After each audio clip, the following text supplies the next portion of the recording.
தருமபுரி டிஸ்ட்ரிக்டில் இப்போ மெம்பர் டீட்டெயில்ஸ்க்கு ஒரு டீட்டெயில் ஒன்று கேட்டிருக்காங்க, ஒரு ரிப்போர்ட். அந்த ரிப்போர்ட் இப்போ அப்டேட் பண்ணியிருக்கோம். அது பார்த்தீங்கன்னா அறிக்கைகளில் கீழே பார்த்தீங்கன்னா மெம்பர் போர்ட் லிஸ்ட் உறுப்பினர் பால் வழங்கும் விவரம்னு சொல்லிட்டு இருக்கோம்.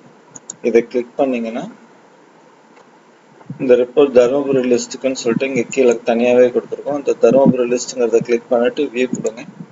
இப்போ ஆக்சுவலாக உங்கள் டிஆர் ஆஃபீஸ்லேருந்து கேட்டிருக்கக்கூடிய டீட்டெயில்டான ரிப்போர்ட் இதில் இருக்கு. இதில் வந்து பார்த்தீங்கன்னா மெம்பர் நம்பர், ஆதார் நம்பரு, பால் கறக்கிற மாடு எவ்வளவு, மற்ற மாடு எவ்வளவு, அது மாதிரி எந்த மந்த், ஒவ்வொரு மாதத்துக்கும் 12 மாதத்துக்கு உண்டானது, மார்னிங் லெட்டர் என்ன, ஈவினிங் லெட்டர் என்ன, டோட்டல் என்ன, அதே மாதிரி டோட்டல் இன்சென்டிவ் அந்த மாதத்துக்கு எவ்வளோ கொடுத்துருக்குது, டிடக்ஷன் எவ்வளோ பண்ணியிருக்கோம், அதாவது லோன் இந்த மாதிரி இதுக்கெல்லாம் எவ்வளோ கட்டியிருக்கோம் அப்படின்னு சொல்லி கேட்டிருக்காங்க. இது இல்லாமல் பேங்க் அக்கௌண்ட் டீட்டெயில்ஸ் இருக்கும், ஆவரேஜ் ரேட் இருக்கும். இந்த ரிப்போர்ட் உங்களுக்கு இதில் அப்டேட் பண்ணியிருக்கேன். மறுபடியும் ஒரு தடவை சொல்கிறேன், அறிக்கைகளில் மெம்பர் போர்டு ரிப்போர்ட் அப்படின்னு சொல்லிட்டு உறுப்பினர் பால் வழங்கும் விவரம்னு சொல்லிட்டு இருக்கோம்.